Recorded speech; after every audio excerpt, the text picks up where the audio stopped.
Hello and welcome. My name is Jennifer McCullum with Jen's SFX, professional film makeup artist and teacher. So several of you we've had discussions and you've asked me to do this for you guys. So for 15 years, I have taught hair, makeup, and wardrobe to film students as well as introduction to film. And one of the books I use is this one right here called Looking at Movies. Is written by Richard Barsom and Dave Monahan. And the cool thing about this is a 5th edition. We're all actually into the 7th edition, I believe, online.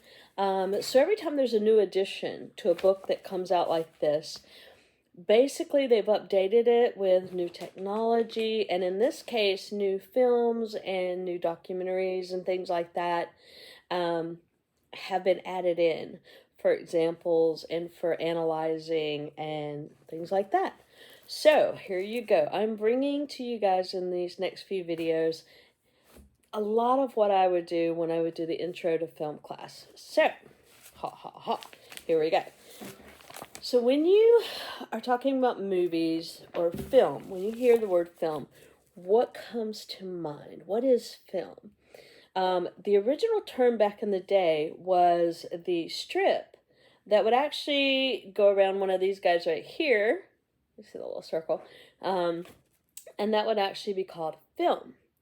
And it derived from cameras taking individual pictures to being able to take several pictures in a row and then play it back and you see it like moving pictures. But today when we talk about introduction to film and film, a lot of times we think about movies, like the title of this book, but it's not just movies. Movies, we would go to a movie theater or back in the day Nickelodeon, and we would watch a movie, which is usually, could be, for our days now, a couple hours long, right? But the film art form now actually not only just does movies, but you're looking at television shows, TV series, and not only that, the other thing you're going to see is commercials is also a type of film art form. And then there's also what's called in-house videos. Now, a lot of people are like, what are in-house videos? Well, here you go. If you've ever gone to a job and you're working a job and they pull you in and you watch these videos in either training you how to do your job, or maybe they do safety videos and you go and watch them every month or week or whatever, that's kind of an in-house video. Also now, with technology and everything going on, a lot of corporations and don't have to bring everybody in to one location. They can do these great videos and using film and be able to talk to their people all over the country, all over the world in this medium, in this art medium. Okay, so it's a great way to reach their people. In-house videos could also be used by like pharmaceutical companies. They talk about like a new medication or procedure, and they make a film of this and send it out to all the medical staff and medical people. That's another type of an in-house video. And the other thing now, because this technology, I mean, people can make a movie on their iPhone, is web series, social media video. Like when COVID came along, I knew families that would start making this brilliant content that they would put out there. So in these following videos that I'm doing for you guys, we're going to stop passively looking at this film art form, and I'm going to teach you how to actively look at film, to really break it down and figure out what's good, what's not good. And remember, this is an art, so not everybody likes the same type of art. Okay, so a lot of this I'll teach you kind of like the foundation, kind of like color theory, and then you can use that knowledge to expand and create the art that you want or to understand art. Now, I will tell you that a lot of my students are like, we can't go watch a movie the same way again. I'm like, well, then you may not want to be in this industry, because I tell you, it's very hard to go watch a movie with someone who works in the film industry.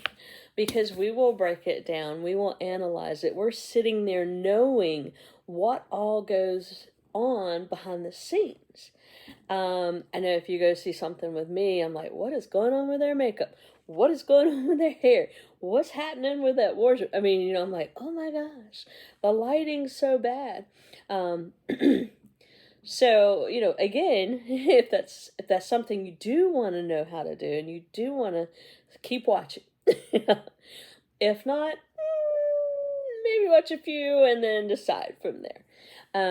So I'm going to definitely go through the whole first chapter of this book.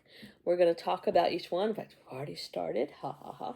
And if I can borrow my notes here. Okay. Looking at movies, like I said, this is the 5th edition. So if you want to get a copy of this book, it's a very easy read. I'm going to kind of hold this up. As you see, I kind of highlighted. I've made tab indentations in this. But they give you pictures. They give you examples.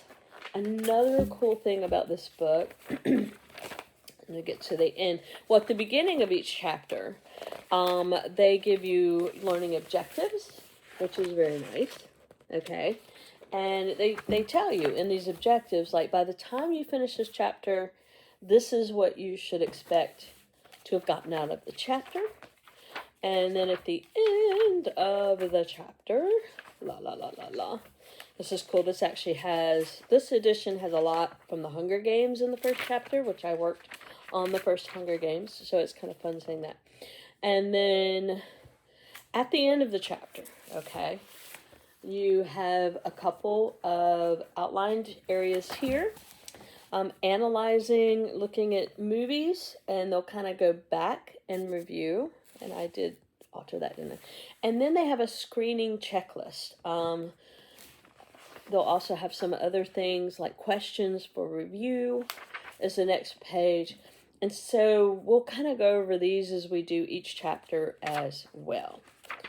Alright, so that's kind of giving you an idea of the book. If you go on Amazon, you can get a copy of this. There are different editions available. The 5th edition, like I have now, when I last looked up the other day, was like $66.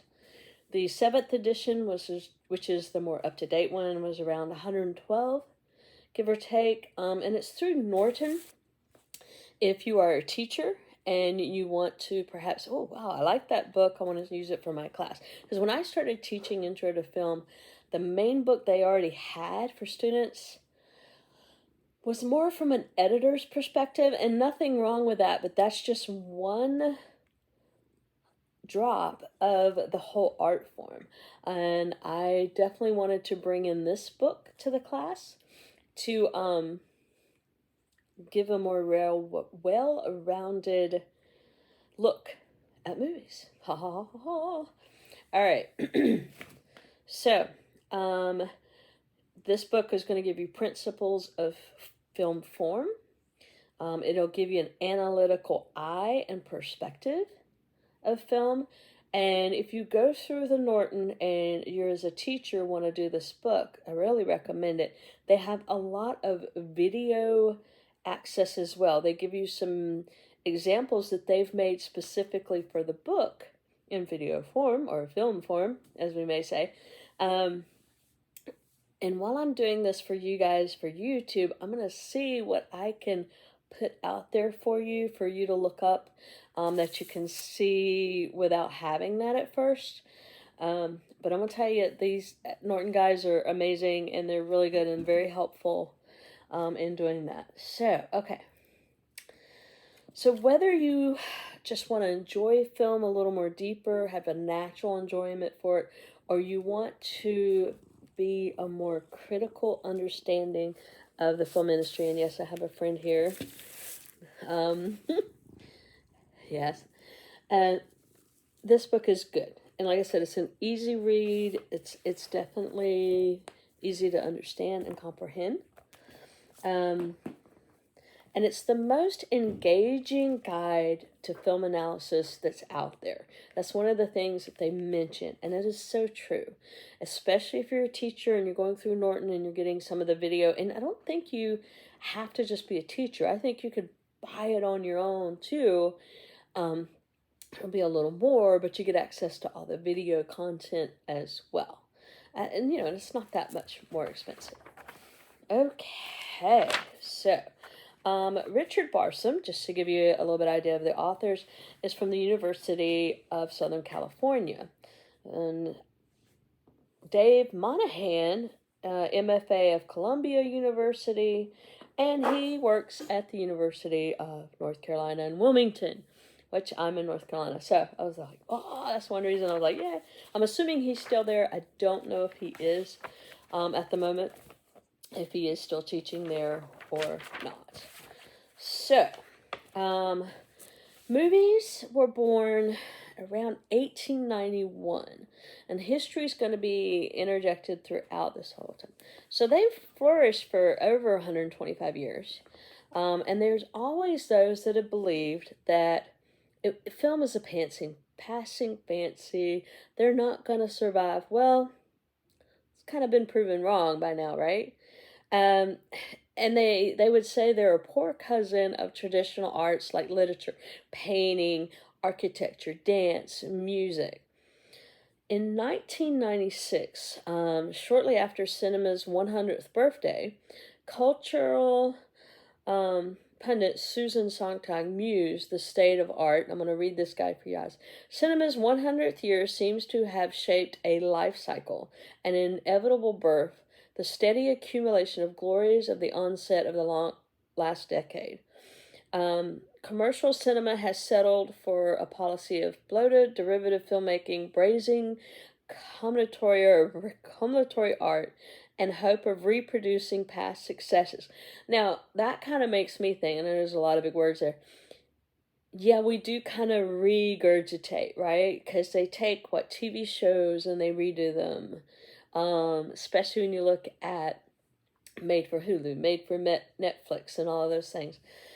It's because they know that they already have an audience for a lot of those, right?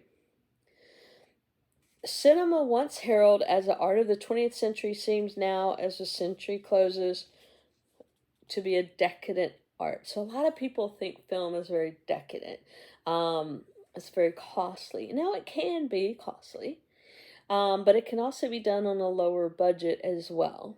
Okay, and that's one cool thing about this book is that it gives you the groundwork to make your work look better, to make it, give it that extra quality to make it succeed. Okay, 60 years before cinema's 100th birthday, historian Erwin Panofsky, and excuse me, Panofsky, excuse my saying the word right, but had a very different insight. If all the serious lyrical poets, composers, painters, and sculptors were forced by law to stop their activities, a rather small fraction of the public would become aware of that fact. Okay? A still smaller fraction would regret it. If the same thing were to happen with movies, the social consequences would be catastrophic. And he's so on with that, okay? And it's so true. If we lost television, if we lost movies, not only a lot of people aren't going to movies like they used to, and we can watch movies not only at home on our television or not only in the movie theater, we can watch it on our iPad, our telephone, and places like that. We can watch it on an airplane as we're traveling. So if all of that film art went away, we'd be at a loss, because it's a great way of storytelling, of getting that out there. With each new technological development, like sound and color and production television and 3D, computer generated imaging, all of this stuff, movies have changed. So movies change with the change of technology, very much so. I love that hair sticking out. You guys will see me notice some of that. That's part of my job. Looking at movies and the audience that looks at them has changed as well. So what we like, how we like to watch movies, just like I mentioned earlier, going to a movie theater used to be the only way to see a movie. But then television came out and things like that. And this also is covered in the book. And then now we're kind of going back away from the movie theaters back to our home because you can build an in-home movie theater yourself. You can get the bigger screen TVs and you can get the surround sound in your home. So, if you want to, you could pause the button, go to the bathroom, pause the button and go to the fridge and grab a snack. It's kind of a convenience and it has taken away from the movie theaters. So movies do grow with the growth of technology, which is really cool. And film, I should say film because it's not just movies, as I mentioned earlier, but film is a source of entertainment that makes us see beyond the borders of our experiences. And they've always had a power to amaze us, to inspire us, maybe even to frighten us or enlighten us, okay? They challenge our senses, our emotions, and sometimes our intellect. One thing I always love to say is don't dumb it down for me. I hate it when they dumb it down. I'm like, if they say a fancy word, like some of the words I read earlier, like, wait, let me pause, let me look that. I mean, we have Google and the internet now. We don't have to get out a dictionary. Who uses dictionaries anymore, right? But I am challenged when I hear something, like, what is that? I'll go look it up, right? So it's kind of cool how this whole art of film has changed and has grown. We're not passively watching stuff anymore, but we're actively watching it. We're making YouTube videos about a specific show or specific actor, and even actors have their own little Pinterest and Instagram and videos and things like that.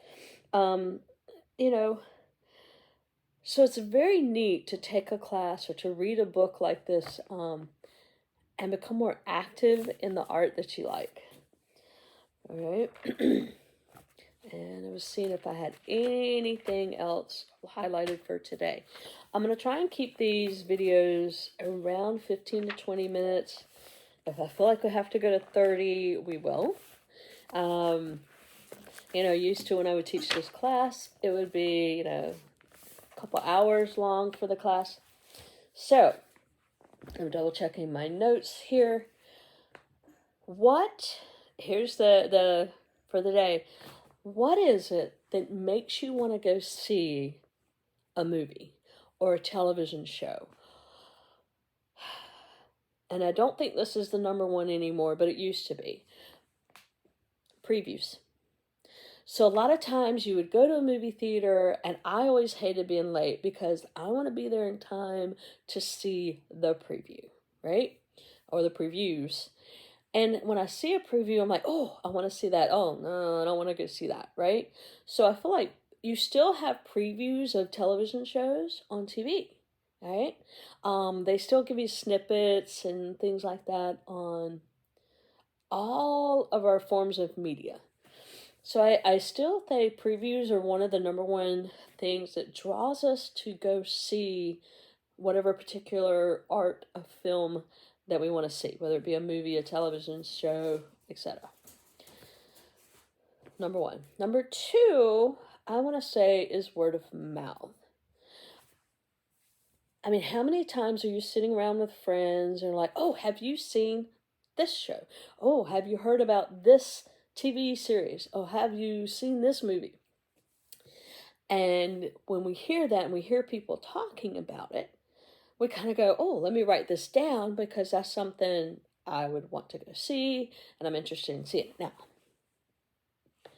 I have friends that if they say they love a movie, I won't go see it. Because I know our interests. Remember I said this is an art. Everybody likes different types of art. But I know that if they loved it, I won't. I have other friends, on the other hand, that say, oh, I love this particular movie or film or TV show, or I'll go see it. Because I know what we like aligns. All right? So, yes. So, okay. Previews. Word of mouth. Okay. 3, a specific actor.